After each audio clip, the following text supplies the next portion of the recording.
orateurs avec un temps de parole un peu plus réduit. Je vais commencer par Mathieu Marquiot pour le groupe Rassemblement National et pour 1 minute.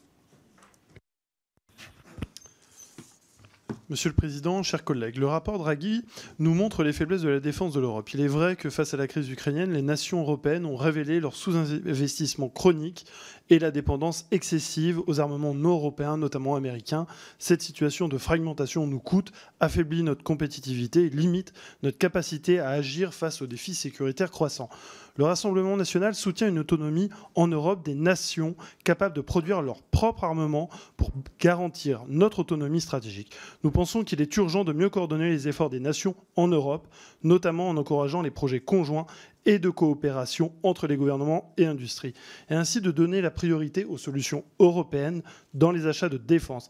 Mais cela doit se faire en préservant les intérêts nationaux, surtout pour un pays comme la France, qui a su bâtir une industrie de défense puissante et qui constitue un pilier de notre souveraineté et de notre politique étrangère. Ce rapport propose également de centraliser la politique de défense à la Commission européenne avec la création d'un commissaire à la défense. Nous nous y opposons car la défense doit révéler de la compétence exclusive des États membres comme tout élément de souveraineté indispensable. Merci. C'est effectivement une déclaration qui n'appelle pas forcément de réponse de votre part. Très bien. Je passe la parole à David Amiel pour le groupe Ensemble pour la République. Merci beaucoup, Monsieur le Président, et merci, Madame Levrato et Monsieur Cohen, pour vos éclairages très stimulants pour notre commission. Moi, ma question donc portait sur la temporalité et la priorisation des mesures envisagées, parce qu'on voit bien qu'on a une difficulté spécifique là pour les prochains mois, qui est la mâchoire d'acier entre, d'une part, les surcapacités chinoises et, d'autre part, le choc économique provoqué par l'élection de Donald Trump. On parle d'ailleurs beaucoup des mesures commerciales, mais il y aura aussi le choc provoqué par les mesures fiscales, le choc provoqué par les mesures de déréglementation, que ce soit en matière d'intelligence artificielle ou d'énergie. Et on a une double difficulté qui est qu'au niveau des États membres, on est dans une phase de consolidation budgétaire pour des raisons de cycle économique interne qui se comprennent très bien. C'est l'après-crise, c'est le moment de reconstituer des marges de manœuvre, mais qui sont très décalées par rapport aux initiatives des autres grandes puissances. Et au niveau de l'Union, on a beaucoup de pistes qui sont mentionnées dans le rapport Draghi, qui sont des sucres lents. La réforme des marchés de capitaux, elle est extrêmement importante, mais elle donnera des bénéfices qui ne seront pas immédiats. Et donc moi, ma question est de savoir, dans toutes les mesures qu'on a évoquées jusqu'ici, lesquelles vous paraissent devoir être prioritairement mises en œuvre dès 2025 pour faire face à cette conjoncture internationale. Merci beaucoup. Écoutez, je vais vous répondre avec un exemple qui est celui de l'intelligence artificielle. Que dit le rapport Draghi?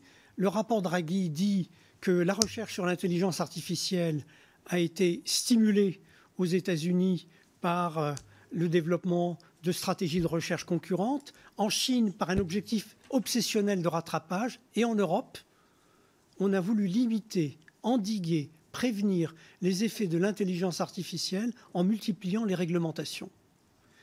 Au point que nous sommes devenus, et nous nous en vantons, une superpuissance normative. Draghi dit qu'il faut absolument rompre avec cette représentation de la superpuissance normative. Si on veut véritablement, en matière d'intelligence artificielle, compter, il faut changer radicalement de perspective. Et donc, je m'inscris un petit peu en faux par rapport à ce que vous avez dit. Si on ne s'attaque pas aux réglementations et encore plus à la prolifération des réglementations, il y a peu de chances que l'Europe compte sur le terrain de l'intelligence artificielle, mais peut-être qu'on peut s'en passer et laisser ça aux Américains, aux Chinois.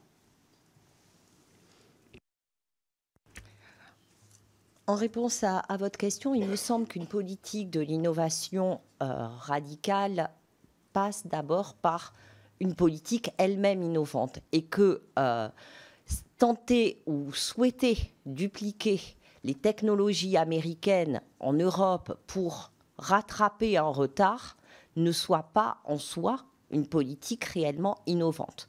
Donc la question, c'est comment jouer sur les différences, quelle différenciation, quelle complémentarité avec les innovations, avec les nouvelles technologies qui sont développées dans les deux grands blocs, à savoir la Chine aujourd'hui et les États-Unis. Et là, le rapport Draghi est assez discret puisque dans sa logique un petit peu déterministe, le modèle à suivre, le système à rattraper et le système américain, la question est comment faire et essayer de les rattraper, voire de les dépasser. on laisse de côté des champs entiers des domaines entiers. J'ai parlé de l'environnement, il n'en a pas été beaucoup question dans la discussion, qui pourtant devront être prises en charge parce que ça va s'imposer, comme on le voit aujourd'hui avec le coût des dommages environnementaux qui sont subis en Europe et aux États-Unis. Donc, première question, ou premier souhait, c'est comment se différencier justement et répondre aux besoins qui ne sont pas résolus par les grands compétiteurs. Donc ça, ce serait la priorité si je devais en donner une. Merci beaucoup. La parole est à Karim